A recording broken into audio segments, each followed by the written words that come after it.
The whiskey-stained reputation of Margaret Bailey had become the favorite topic at every quilting bee, church social, and saloon gathering in Gunnison, Colorado, and she knew every vicious word they whispered behind gloved hands and over foaming mugs. The summer of 1883 had been particularly cruel to Margaret, not because of drought or disease, but because of the wagging tongues that seemed determined to tear apart what little dignity she had left. She stood behind the bar of the Silver Dollar Saloon, pouring drinks with steady hands despite the way the respectable women crossed the street when they saw her coming, despite the way their husbands leered at her like she was something they could purchase along with their whiskey. Margaret had not chosen this life, but grief and circumstances had a way of making choices for people. When her father died 2 years ago, he left her nothing but debts and the small cabin on the edge of town. Her mother had passed when Margaret was barely 16, and at 22 years old, she found herself alone in a world that offered women precious few options for survival. The dress shop would not hire her without references. The hotel required experience she did not possess. But Samuel Green, who owned the Silver Dollar, needed a barmaid, and Margaret needed to eat. That single decision had sealed her fate in the eyes of Gunnison society. A woman who worked in a saloon was no woman at all, they said. Never mind that Margaret served drinks and nothing more. Never mind that she lived alone in her cabin, harming no one, asking nothing of anyone. The good people of Gunnison had decided what she was, and no truth would sway them. "Another whiskey, Miss Bailey," croaked old Jim Patterson, sliding his glass across the scarred wood. His eyes were rheumy and sad, not predatory like some of the others, and Margaret gave him a genuine smile as she poured. "How is your daughter, Jim? I heard she had her baby." "A boy," he said, his weathered face breaking into a grin. "Named him James after me, first grandson." "That is wonderful," Margaret said warmly, and meant it. Jim was one of the few who still treated her like a human being. The saloon doors swung open, and Margaret glanced up out of habit. The man who entered was not a regular, though she had seen him a handful of times over the past few months. Preston Gaines owned the largest cattle ranch in the territory, thousands of acres stretching north of town into the mountains.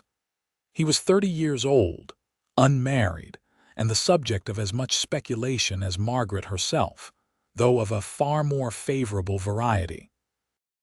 Every mother with a daughter of marriageable age had set her sights on Preston Gaines.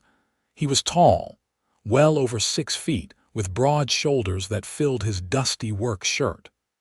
His hair was dark, nearly black, and worn longer than fashion dictated, curling slightly at his collar.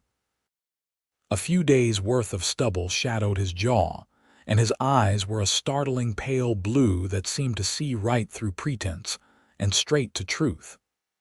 Those eyes found Margaret now as he approached the bar, and she felt an unexpected flutter in her chest that she quickly suppressed. "Whiskey," he said, his voice a low rumble. "The good stuff, not the rotgut you serve most of these fools." Margaret allowed herself a small smile as she reached for the better bottle Samuel kept under the bar. "Observant, Mr. Gaines." "Preston," he corrected, watching as she poured 2 fingers of amber liquid into a clean glass. "And you are Margaret Bailey." "My reputation precedes me," she said, a trace of bitterness creeping into her voice despite her best efforts. Preston lifted the glass but did not drink immediately. "Reputations are just stories people tell themselves to feel superior. I do not put much stock in them." The unexpected kindness in his words made Margaret's throat tighten. She busied herself wiping down the already clean bar, not trusting herself to respond. Preston sipped his whiskey in silence, seemingly content to simply exist in her presence without judgment or expectation. "You run the Gaines ranch," Margaret finally said, needing to fill the silence that had grown too comfortable. That must keep you occupied. It does. 15,000 head of cattle, 30 horses, and a dozen ranch hands who think they know better than I do about everything.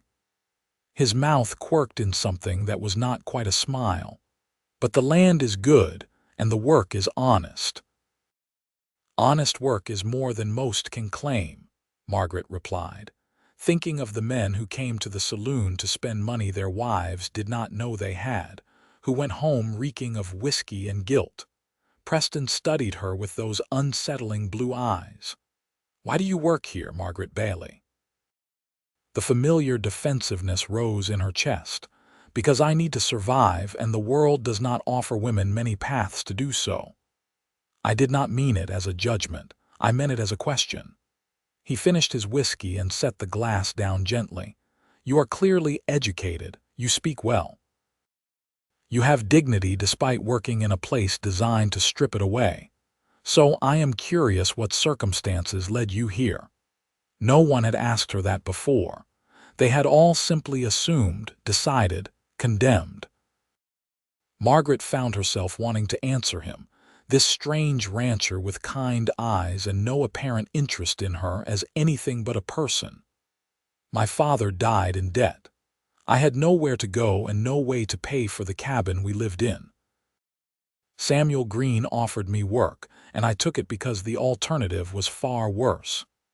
She met his gaze directly, refusing to be ashamed. "I serve drinks, nothing more. But the town has decided I am something different, and nothing I say or do will convince them otherwise." Preston nodded slowly, as if she had confirmed something he already suspected. People fear what they do not understand, and they destroy what they fear. You are a woman alone, making your own way. That terrifies them more than any gunslinger or outlaw ever could. "You seem to have a philosophical streak, Mr. Gaines, Preston," he said again. "And I have had a lot of time alone on the range to think about human nature. Most of what I have concluded is unflattering to humanity." Despite herself, Margaret smiled. "That is a bleak worldview, perhaps. But it is honest." He reached into his pocket and placed coins on the bar, more than the whiskey cost. "Thank you for the drink and the conversation, Margaret Bailey. Both were of considerably higher quality than I expected when I walked in here." He turned to leave, and Margaret felt an unexpected pang of disappointment. "Preston," she called, using his given name for the first time. He turned back, one eyebrow raised in question. "Thank you for not treating me like what they say I am." Something shifted in his expression, a softening around his eyes. "I only treat people like what they show me they are. You have shown me nothing but grace and dignity. That is what you are." Then he was gone, the saloon doors swinging shut behind him, leaving Margaret staring after him with her heart beating faster than it should, and a warmth spreading through her chest that had nothing to do with the stuffy summer air. Over the following weeks, Preston Gaines became a regular fixture at the Silver Dollar. He never came at the busy times when the saloon was packed with rowdy cowboys and miners. Instead, he appeared in the late afternoon or early evening before the real drinking began, and he always sat at the bar where he could talk to Margaret while she worked. They spoke of everything and nothing. He told her about ranch life, about the challenges of managing so much land and livestock, about his plans to improve breeding stock and expand into new markets. She told him about the books she read, borrowed from the small lending library the church maintained, about her childhood before her mother died, about small dreams she barely dared to acknowledge even to herself. The town, naturally, noticed.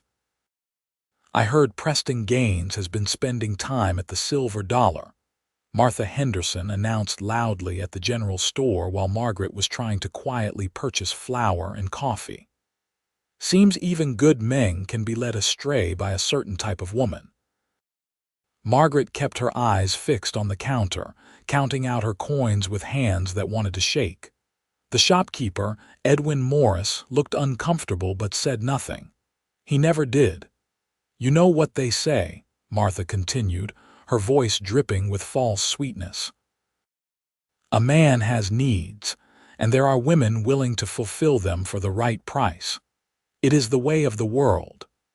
Perhaps you should concern yourself less with Preston Gaines and more with your own husband," Margaret heard herself say, the words escaping before she could stop them. "I have seen Robert in the saloon more nights than not, and he does not come home until he has spent most of your household money." The shocked gasp that followed was almost worth the trouble Margaret knew she had just caused herself. She gathered her purchases and walked out with her head high, ignoring the burning in her cheeks and the furious whispers that erupted behind her. That evening, when Preston came to the saloon, Margaret told him what had happened. She had not meant to, but he had a way of drawing truth from her, and the encounter with Martha Henderson had left her shaken despite her brave exit. "I should have kept quiet," she said, pouring his usual whiskey. "I only made things worse for myself. You defended yourself. That is not wrong." Preston's voice was firm, almost angry, though Margaret sensed the anger was not directed at her. "These people treat you abominably, and you are supposed to simply accept it with a smile. That is not right." "Right and wrong seem to have little to do with how the world actually works," Margaret replied wearily. "I know what I am in their eyes. Nothing will change that." Preston was quiet for a long moment, turning his glass in his hands. "What if something did change it?" "What do you mean?" He looked up at her, and the intensity in his blue eyes made her breath catch. "What if you were not Margaret Bailey, the woman who works in a saloon? What if you were Margaret Gaines, the wife of a respected rancher?" The glass Margaret had been holding slipped from her fingers and shattered on the floor behind the bar. She stared at Preston in complete shock, unable to process what he had just suggested. "What?" "Marry me," Preston said, and his voice was calm, serious, as if he were discussing the weather or the price of cattle. "Marry me, and their gossip becomes meaningless. You would have the protection of my name, my position. No one would dare speak against you." "You cannot be serious," Margaret whispered, her heart pounding so hard she thought it might break free from her chest. "You barely know me. We have spoken perhaps a dozen times. You cannot want to marry me." "I know enough." Preston stood, moving around the bar in a way that probably violated a dozen unspoken rules. He stopped a few feet from her, close enough that she could see the gold flecks in his blue eyes. "I know you are kind to old men who miss their families. I know you read poetry and philosophy. I know you have been treated cruelly by people who should have shown you compassion, and yet you have not become bitter or cruel yourself. I know I look forward to these conversations more than anything else in my week. That is enough for me." "But you do not love me," Margaret said, and her voice cracked on the word love. "You are talking about marriage, and you do not even know me well enough to love me." "No," Preston agreed. "I do not love you, not yet. But I like you enormously, and I respect you, and I believe love could grow from that foundation far more easily than from mere physical attraction or social convenience, which is what most marriages in this town are built on." He took a careful step closer. "I am not asking you to love me either, Margaret. I am offering you a way out of this hell they have created for you. I am offering you a partnership, a chance at a different life. What develops between us beyond that will be up to both of us in time." It was insane. It was the most irrational, impractical proposal Margaret had ever heard. She should refuse, should send him away, should protect them both from this reckless idea. But the thought of continuing as she was, of years more of whispers and sneers and loneliness, stretched before her like a prison sentence, and Preston was offering her a key. "Why?" she asked, needing to understand. "Why would you do this for me?" What do you gain from marrying a woman with a ruined reputation? I gain a wife who is intelligent and interesting. I gain a partner who knows hardship and therefore will appreciate what we build together. I gain a companion for my life who sees me as a person, not as a means to social advancement or financial security. His voice softened.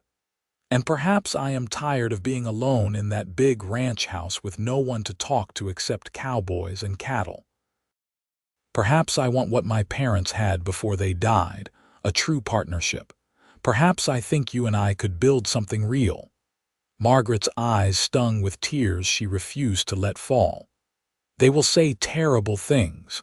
They will say you were taken in by a saloon girl, that I trapped you somehow. Let them say it. Their opinions mean nothing to me. Preston reached out slowly, giving her time to pull away, and took her hand in his. His palm was warm and calloused from years of ranch work. I am not a man who acts on impulse, Margaret. I have thought about this carefully. I believe we could make a good life together, but the choice is yours. I will not pressure you. She looked down at their joined hands, at the strength in his fingers, at the gentleness of his grip.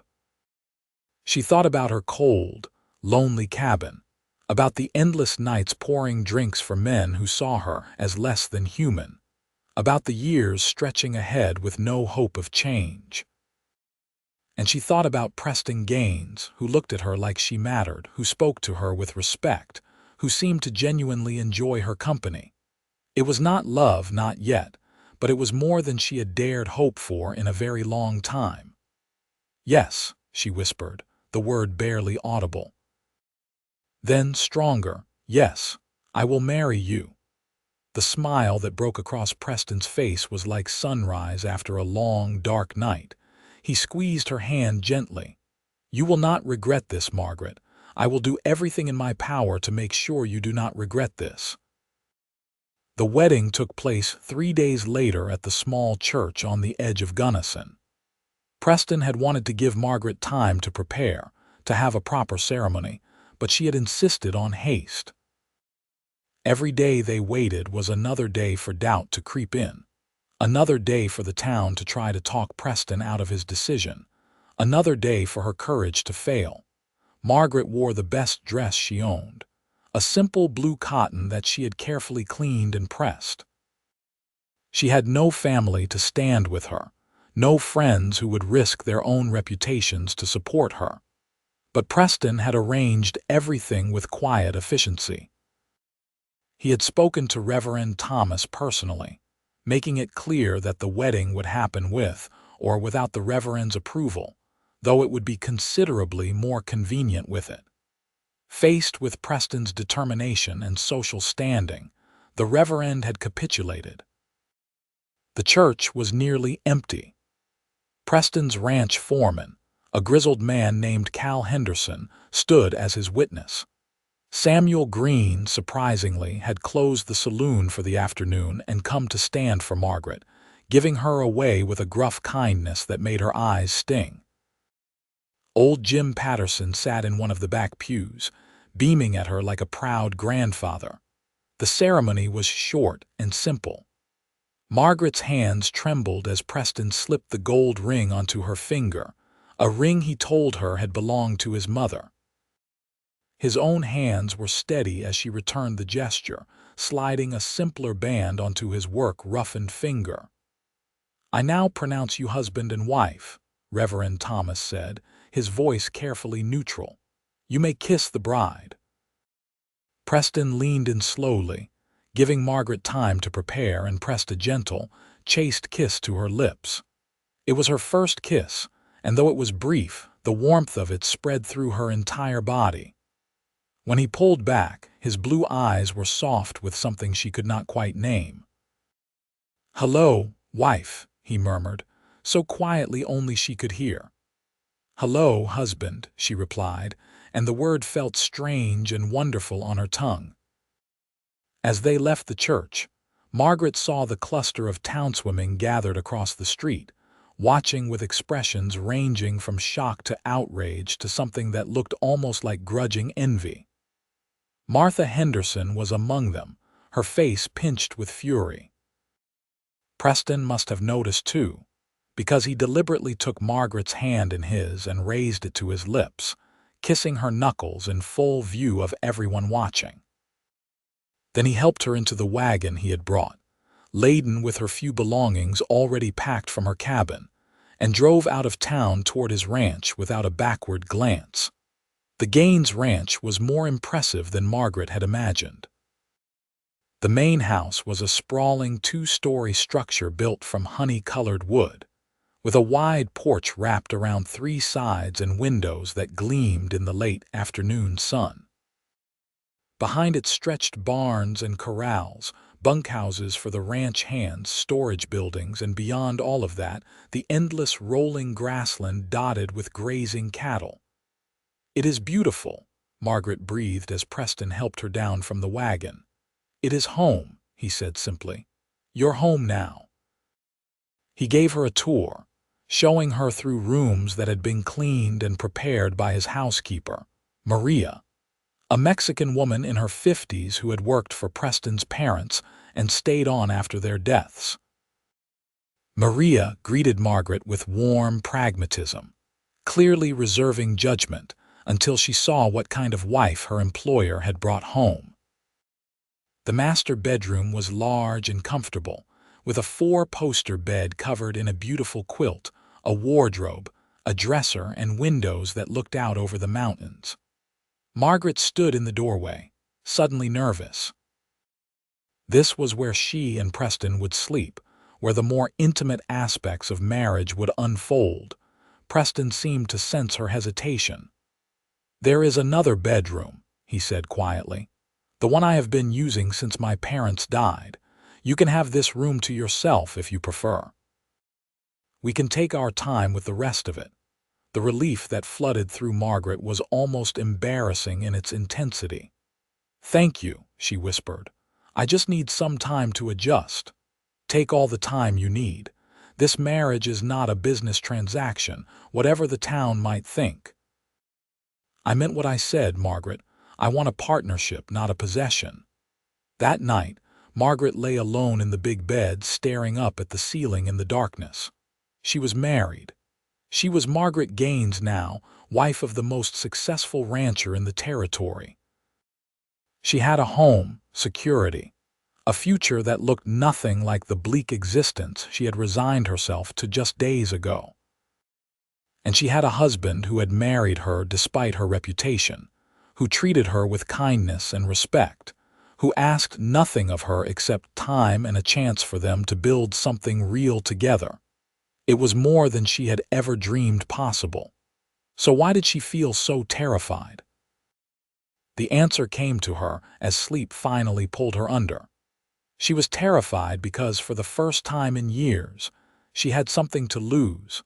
The next morning, Margaret woke to sunlight streaming through the windows and the smell of coffee and bacon drifting up from the kitchen.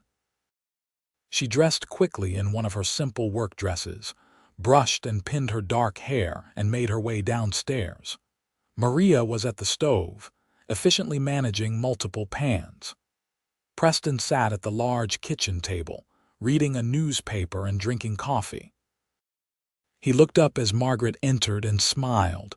"Good morning. I hope you slept well." "Very well, thank you." Margaret felt awkward, uncertain of her role in this house.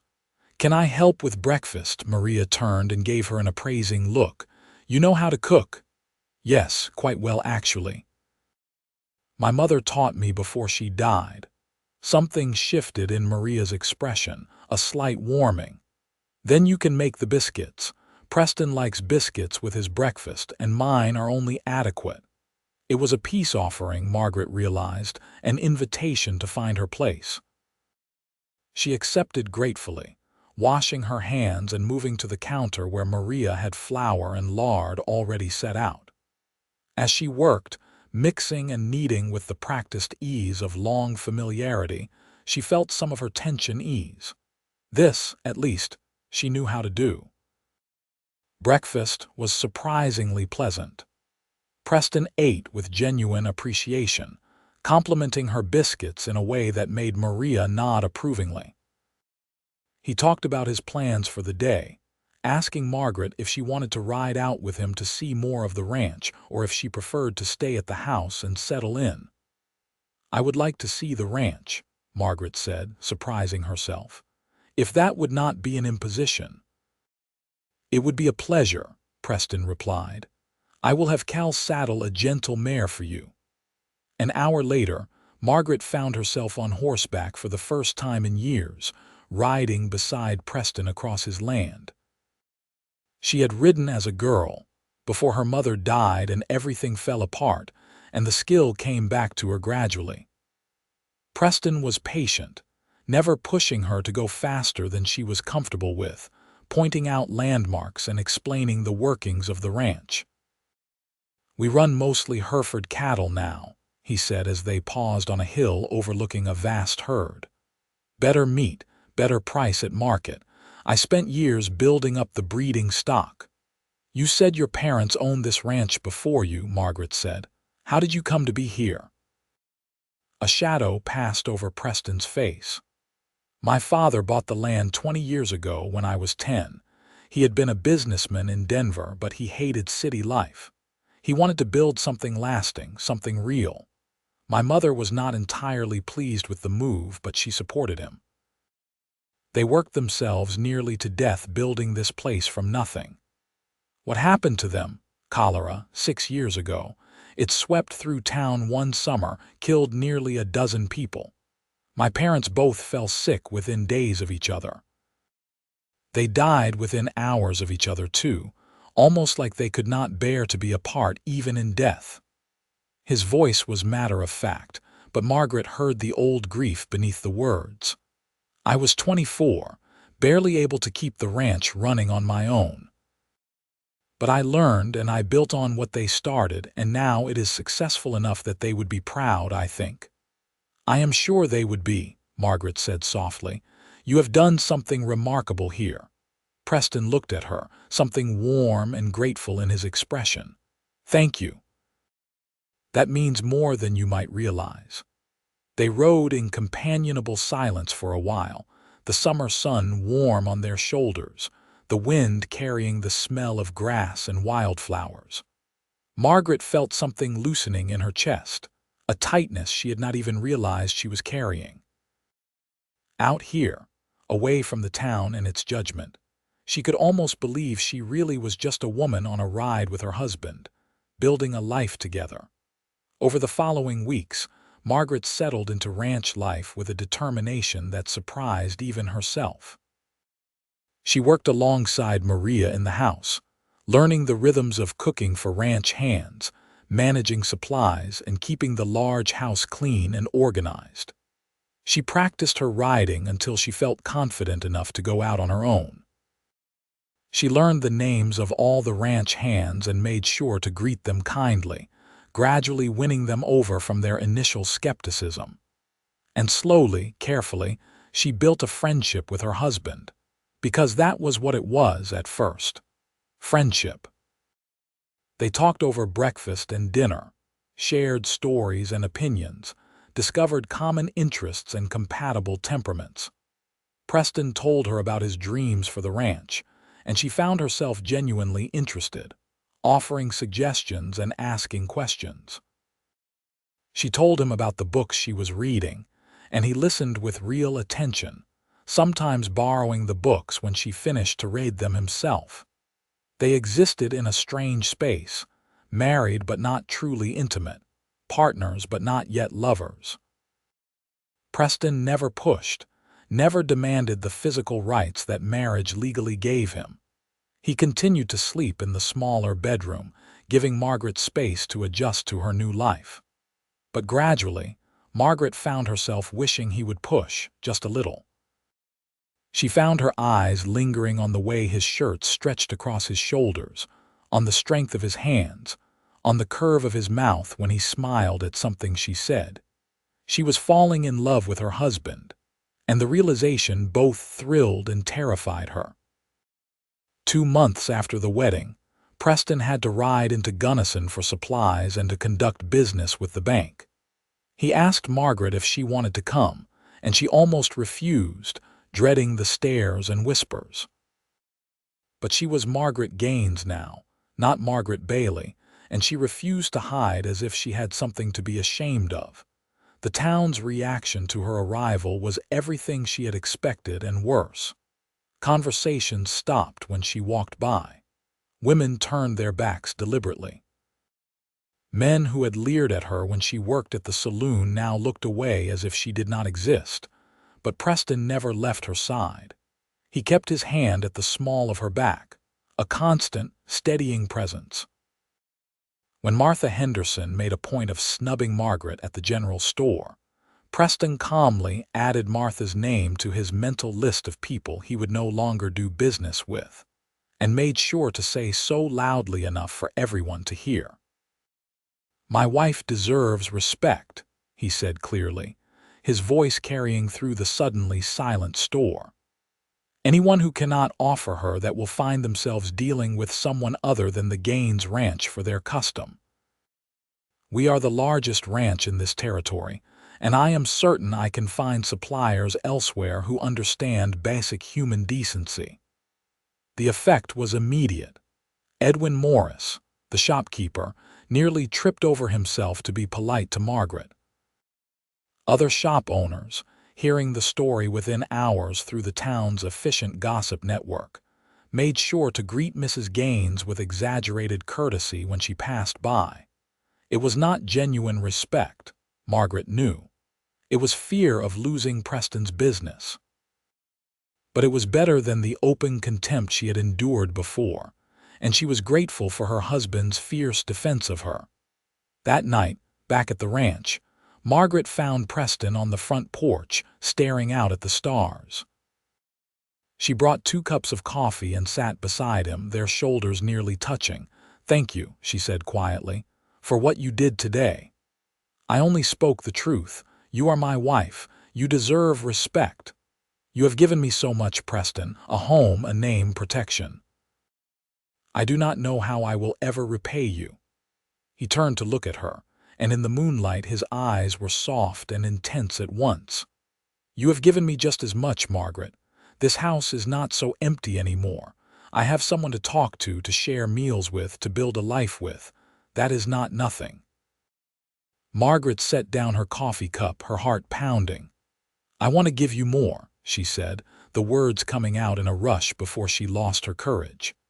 "I want to be your wife in every way. I want to stop sleeping in separate rooms. I want us to have a real marriage." Preston went very still.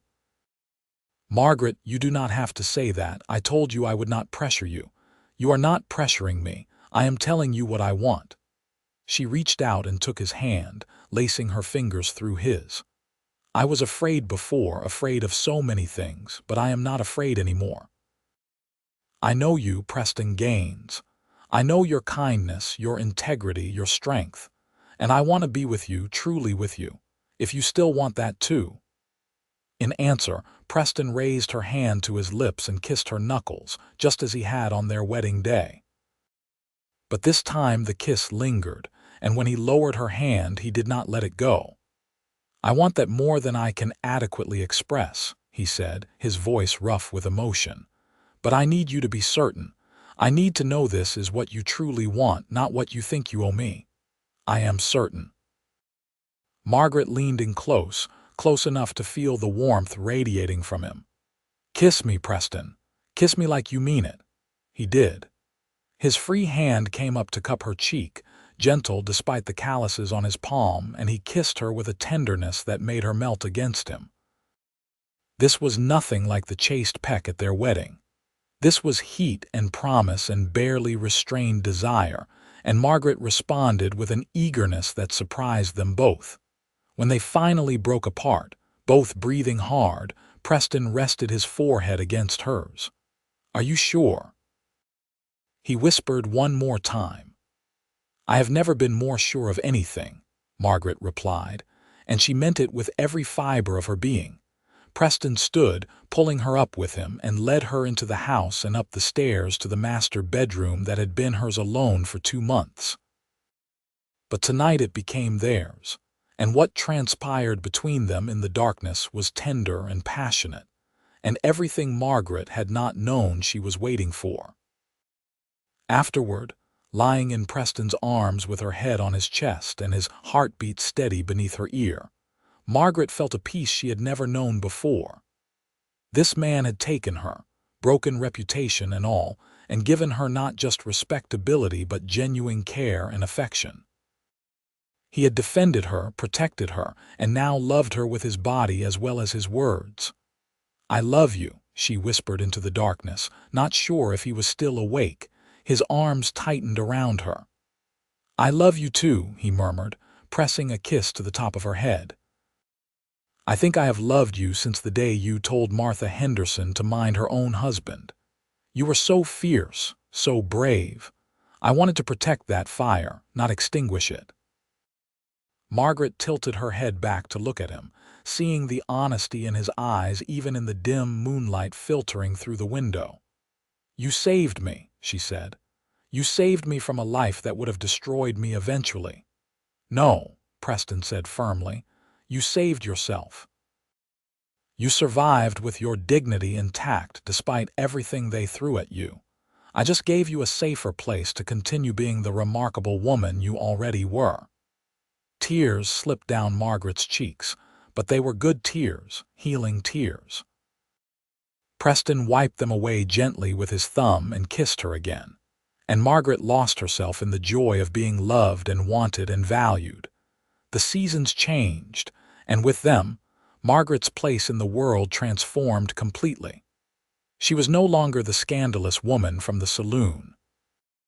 She was Preston Gaines's wife, and by all accounts, a good one.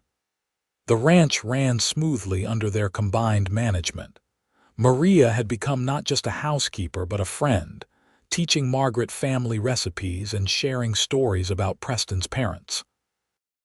The ranch hands respected her, appreciating her kindness and her genuine interest in their welfare. Even the town had been forced to accept her, though Margaret knew many of the women would never truly forgive her for rising above the station they had assigned her. But they were polite now, at least to her face, and that was all she needed. What mattered more was the life she had built with Preston. Their love had grown from friendship into something deep and abiding, the kind of partnership his parents must have had. They worked together, laughed together, faced challenges together, and made plans for a future that looked brighter every day. In the spring of 1884, Margaret discovered she was pregnant. The realization hit her one morning as she was preparing breakfast, a wave of nausea sending her running for the wash basin. Maria took one look at her pale face and a knowing smile spread across her features. "How long?" the older woman asked. "I think about 6 weeks," Margaret admitted, her hand instinctively going to her still flat stomach. "I have not told Preston yet. I wanted to be certain." "He will be thrilled," Maria predicted. "He has wanted a family for a long time." That evening, Margaret waited until after dinner, when she and Preston were sitting together on the porch as had become their habit. The spring air was cool and sweet, carrying the promise of new life and new beginnings. "Preston, I have something to tell you," she began, suddenly nervous despite the joy bubbling up inside her. He turned to her immediately, concern flickering across his face. "What is wrong?" "Nothing is wrong. Everything is wonderfully, perfectly right." She took his hand and placed it over her stomach. "We are going to have a baby. You are going to be a father." For a moment, Preston simply stared at her, his hand warm and still against her belly. Then his face broke into the most beautiful smile Margaret had ever seen, joy radiating from him like sunlight. "A baby," he breathed, wonder in his voice. "We are going to have a baby." He pulled her into his arms, holding her carefully as if she might break, and Margaret felt his shoulders shake with emotion. When he pulled back, his eyes were bright with tears he did not bother to hide. "You have made me happier than I ever thought possible," he said, his voice thick. "Thank you, Margaret. Thank you for giving me everything I never knew I needed." "We gave it to each other," she corrected, cupping his face in her hands. "We built this together." The pregnancy progressed smoothly, though Margaret suffered through morning sickness that lasted well into the afternoon for the first few months.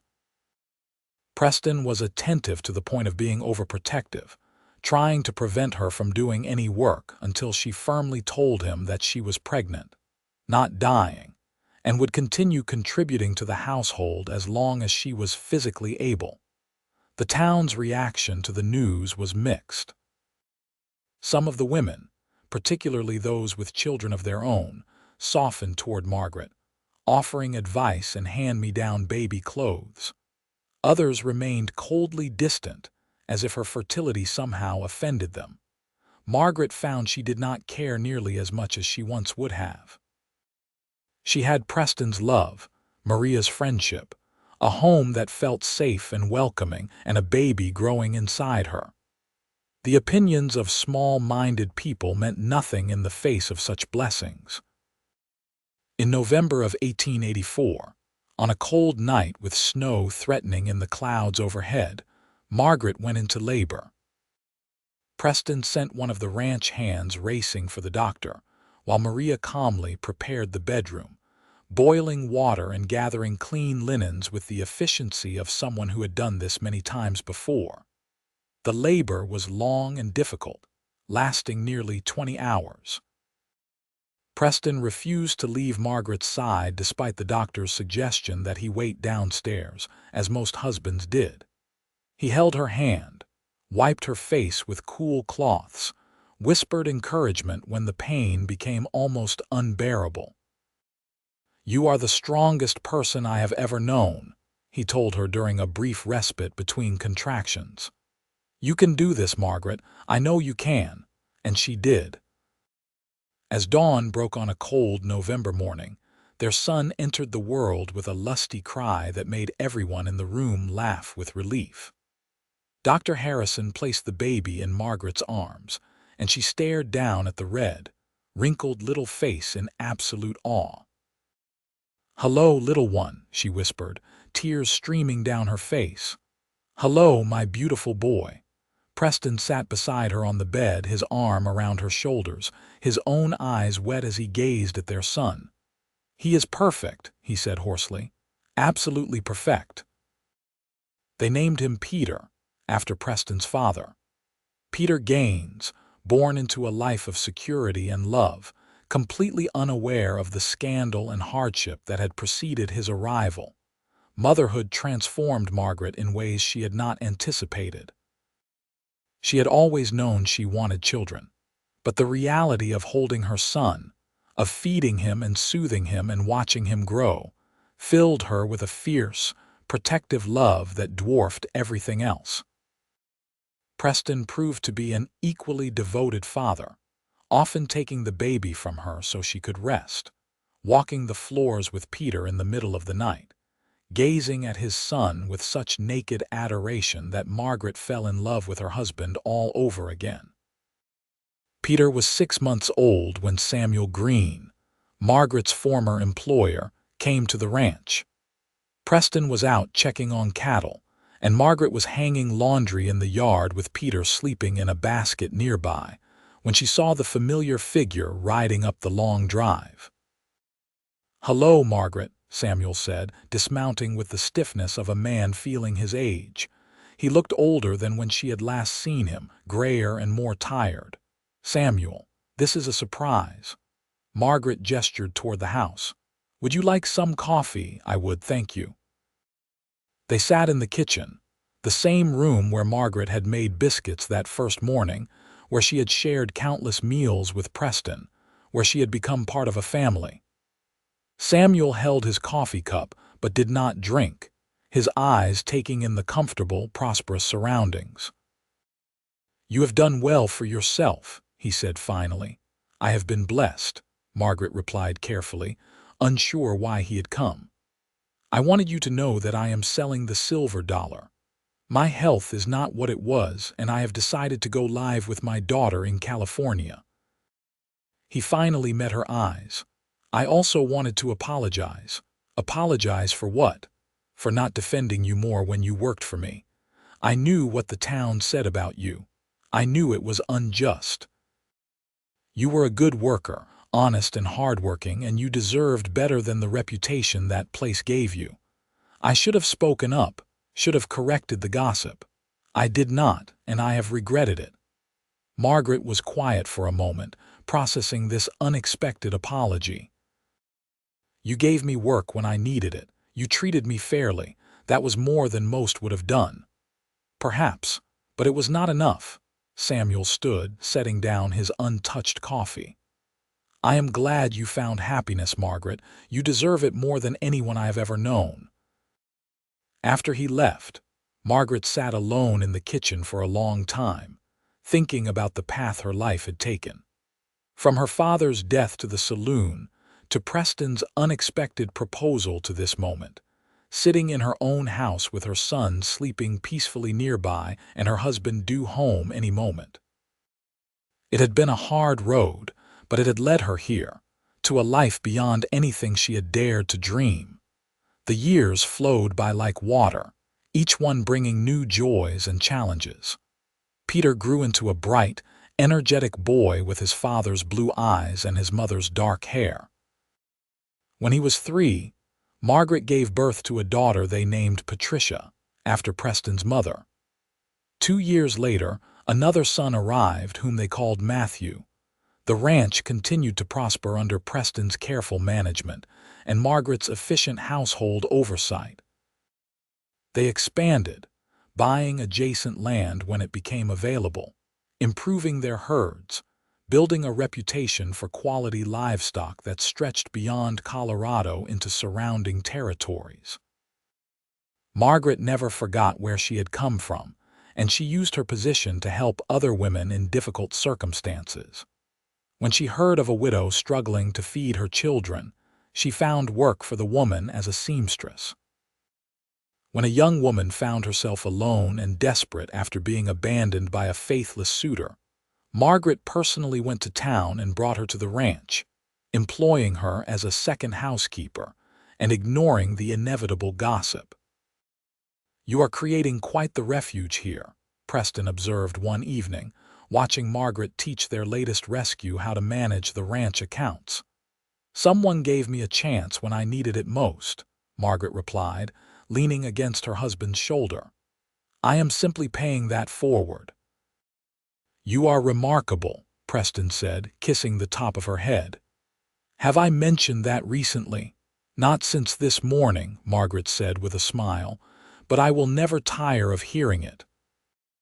The town's attitude toward Margaret had evolved over the years from grudging acceptance to genuine respect. It was hard to maintain gossip about a woman who ran her household with such efficiency, who raised polite, well-behaved children, who contributed to church functions and community events, and who never once threw her successful marriage in the faces of those who had predicted its failure. Martha Henderson, who had been one of Margaret's fiercest critics, found herself in need of help when her husband died suddenly, leaving her with debts she could not pay. It was Margaret who quietly arranged for the debts to be settled, who made sure Martha had enough to live on, who refused to accept repayment or gratitude. Why did you help her? Preston asked, genuinely curious. After everything she said about you. Because holding on to anger only poisons the person carrying it, Margaret replied. She is a widow now, alone and afraid just as I once was. How could I not help when I have the means to do so? In 1895, when Peter was 11, Patricia 8, and Matthew 6, the family took a trip to Denver. It was partly business, as Preston needed to meet with potential investors, and partly pleasure, giving the children a chance to see a real city. Walking down the busy streets of Denver, Margaret felt like a different person from the frightened, desperate girl who had served drinks in a Gunnison saloon 12 years earlier.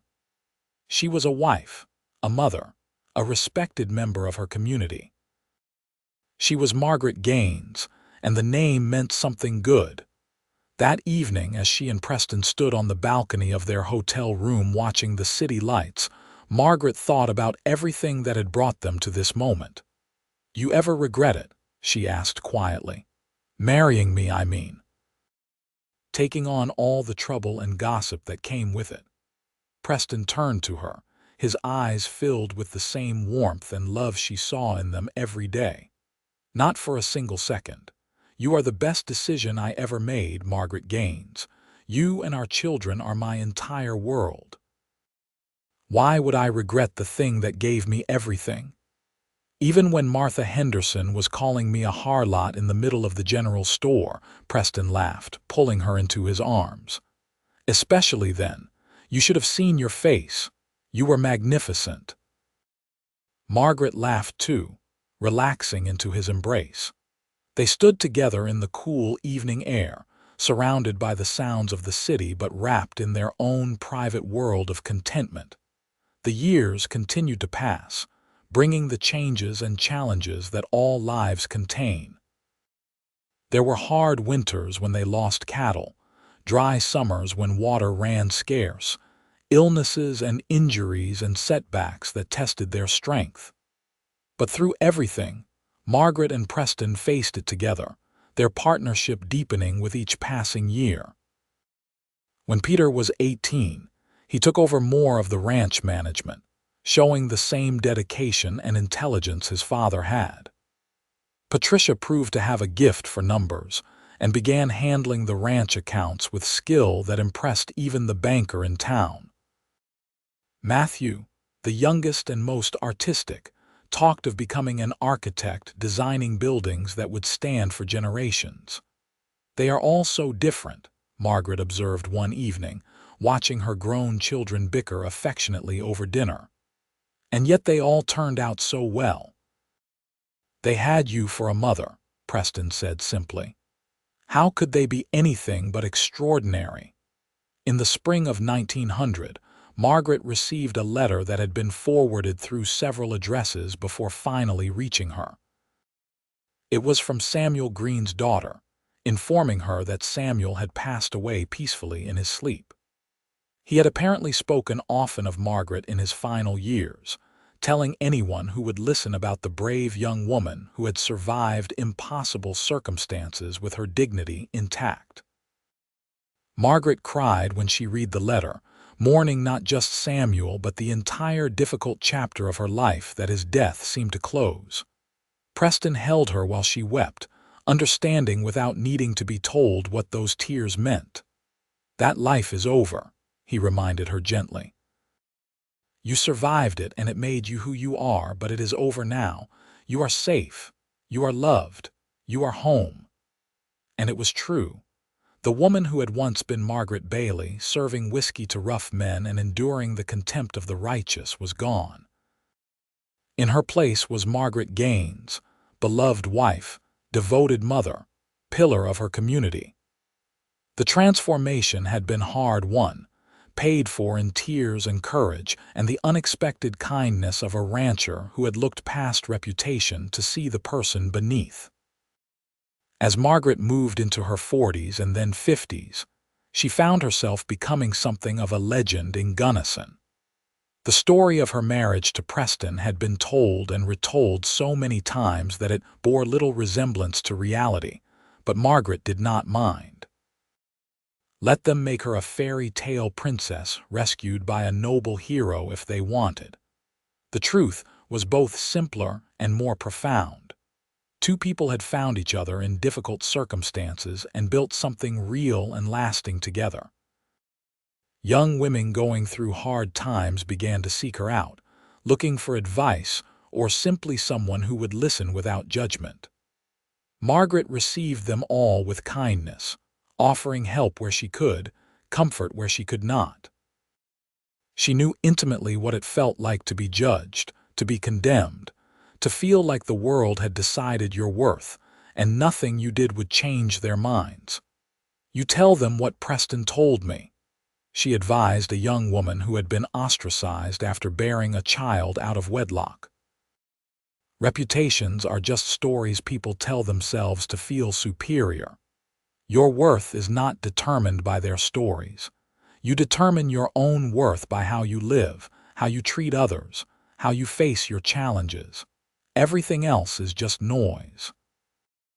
On their 20th wedding anniversary, Preston took Margaret back to the church where they had married. It was late afternoon, the same time of day as their wedding, and the church was empty except for the two of them. "I wanted to renew our vows," Preston said, taking both her hands in his. "Not because our marriage needs renewing, but because I want to tell you again, with 20 years of proof behind me, that marrying you was the greatest joy of my life." Margaret's eyes filled with tears as Preston spoke the same words he had spoken 2 decades earlier, his voice deeper now but no less sincere.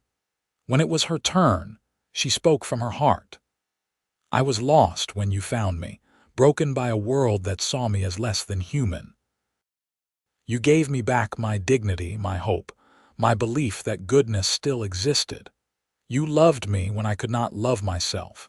You defended me when I could not defend myself. You stood beside me and dared the world to do its worst, and then you helped me build a life so beautiful that their worst became meaningless. I love you, Preston Gaines. I will love you until my last breath and beyond." They kissed in that empty church, sealing their renewed commitment, and then walked out into the late afternoon sun hand in hand, just as they had 20 years before. The children married and started families of their own. Peter took over the ranch completely when Preston turned 60 and decided to step back from the daily operations. Patricia married a lawyer from Denver and split her time between city and ranch, always bringing her 3 daughters to visit their grandparents for extended summers. Matthew became an architect as he had dreamed, designing buildings across Colorado and beyond, but he always came home for Christmas. Margaret and Preston grew old together, their hair turning silver, their faces acquiring the lines of a life well lived. They spent their days in quiet contentment, reading on the porch, riding through the land they had built together, watching their grandchildren play in the same yards where their own children had once run. "You remember when you first came to the Silver Dollar?" Margaret asked Preston one evening. They were both in their 70s now, still healthy but feeling their age. "You ordered the good whiskey and told me reputations were just stories. I remember thinking you were the most interesting person I had ever met," Preston replied, "and wondering why no one else seemed to see it. You saw me when I could barely see myself. I saw you exactly as you were, brave and kind and stronger than you knew. I just gave you the space to see it too." Margaret leaned her head on his shoulder, marveling at how, after all these years, his presence could still make her feel safe and loved and infinitely precious. "What a life we have built, you and I." "The best life," Preston agreed, kissing her temple. "The very best life." They sat together as the sun set over the mountains, 2 people who had found each other against all odds and built something that lasted. The town that had once gossiped about her reputation had long since moved on to other scandals, other stories. But the story of Margaret and Preston Gaines endured, a testament to the power of looking past society's judgments to see the truth of a person's character. Margaret never regretted the hard years that came before Preston. They had shaped her, taught her resilience and compassion, given her the empathy to help others facing similar struggles. But she was profoundly grateful that those years had led her to this, to a love that had weathered every storm, to a partnership that had only grown stronger with time, to a family that surrounded her with joy. The rancher had silenced the town's gossip not just by making her his wife, but by showing through decades of unwavering devotion that he had been right all along. Margaret Bailey had never been what they said she was. She had always been exactly what Preston saw from the beginning, a remarkable woman deserving of love and respect. And in giving her both, he had received them back tenfold, multiplied across years and children and grandchildren, across every sunrise shared and every challenge faced together. They had built something that would outlast them both, a legacy of love that proved reputation meant nothing in the face of genuine character and courage. As the stars emerged in the darkening sky, Margaret thought about the girl she had been, serving whiskey with shaking hands and a heart full of despair. She wished she could go back and tell that girl that everything would be all right, that salvation would come in the form of a rancher with kind eyes and a belief in looking past appearances. But that girl was gone, transformed through love and time into the woman Margaret had become. And that woman, looking back on 80 years of life, could say with absolute certainty that every moment of hardship had been worth it, because it had all led her home, home to Preston, home to family, home to love, home to a life beyond what anyone, including herself, had dared to imagine possible. The gossip had been silenced not through force, but through the irrefutable evidence of a marriage built on mutual respect, genuine affection, and unwavering partnership. In the end, that was the greatest victory of all. Not just that Margaret had survived the cruelty of small minds, but that she had thrived beyond it, had built something so beautiful and lasting that even the harshest critics had been forced to acknowledge they had been wrong. Margaret Gaines was not a cautionary tale. She was a love story, one that would be told in Gunnison for generations to come, inspiring others to look past reputation to see the truth of a person's heart. And every time the story was told, it would end the same way, with two people who dared to defy expectations, who chose love over judgment, who proved that reputation was indeed just a story, and the only story that truly mattered was the one you wrote with your own life, your own choices, your own courage. Preston and Margaret Gaines had written a beautiful story indeed. And unlike the whispered gossip that had once threatened to define Margaret's life, this story would endure, a testament to the transformative power of seeing people not as the world labels them, but as they truly are.